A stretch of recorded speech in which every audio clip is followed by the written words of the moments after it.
প্রিয় দেশবাসী,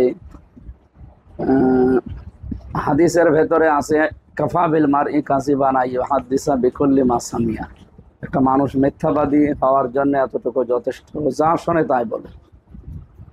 গতকালকে আসরের নামাজের পরের যে ঘটনাটা, এটা কুষ্টিয়া জেলা সদর থানার বটতল ইউনিয়নের বড়িয়া জামে মসজিদে।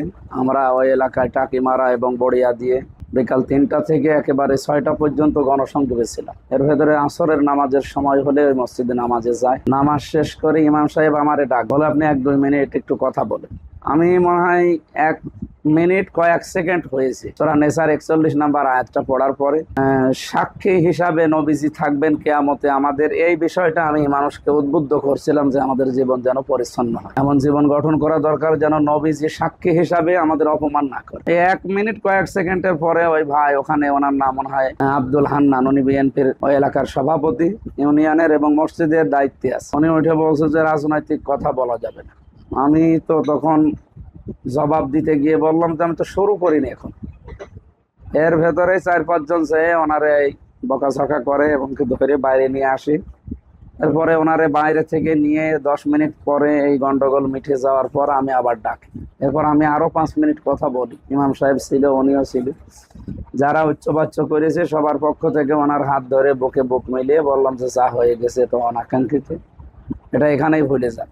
কিন্তু পরের দিন কিছু মিডিয়া দেখলাম এমন এমন হেডিং দিয়ে ছড়াচ্ছে, মনে হচ্ছে দোষ সবই আমাদের, অথচ এখানে তো কোনো দোষই আমাদের। আমরা রাজনৈতিক কোনো কথা ওখানে বলি নাই, ভোটের কথা তো বলেই নাই। আমরা সাক্ষী হিসাবে নবীজি থাকবেন কিয়ামত একটা আয়াত দিয়ে কথা বলছিলাম। সুতরাং যারা এই যে যা শুনছেন আগে পেছে লাগিয়ে প্রচার করছেন, এটা কিন্তু দুনিয়া এবং আখেরাতে আপনি মিথ্যাবাদী হয়ে সাব্যস্ত হবে। বিশেষ করে মিডিয়ার ভাইরা, আপনারা আরো সতর্কতার সহিত সংবাদগুলো প্রচার করেন। আর বিরোধীতে যারা আছেন, আপনাদেরকে তো আমরা বিরোধী মনে করি না, প্রতিদ্বন্দ্বী আপনাদেরকে আমরা মনে করি না, মনে করি প্রতিযোগী।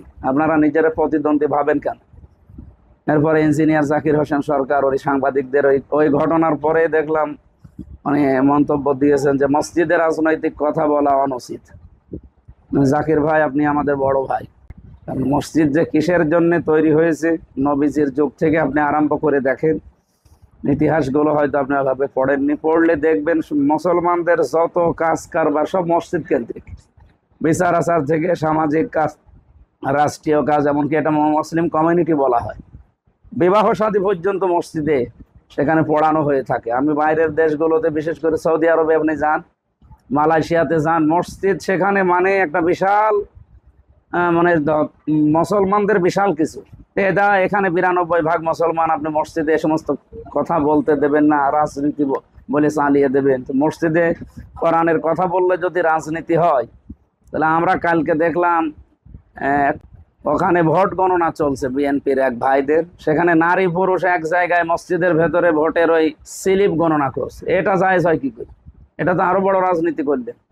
সুতরাং নিজেরা কোনো দোষ করে আমাদের ওপরে না চাপিয়ে নিজেরা সংশোধন হওয়ার জন্য আহ্বান জানাচ্ছে। আর মসজিদগুলো আমরা যে উদ্দেশ্যে তৈরি হয়েছে সেই উদ্দেশ্যে ব্যবহার করব। এতে কারো রক্তচক্ষু বা কারো হুমকি ধামকিতে আমরা কিছু মনে করি না, পরোয়াও করি না। আমান আসলামু মিম্মান মানা মাসাজিদাল্লাহি আইযকারা ফিহা ইসমুহু ওয়া সাআ ফি খারাবিহা।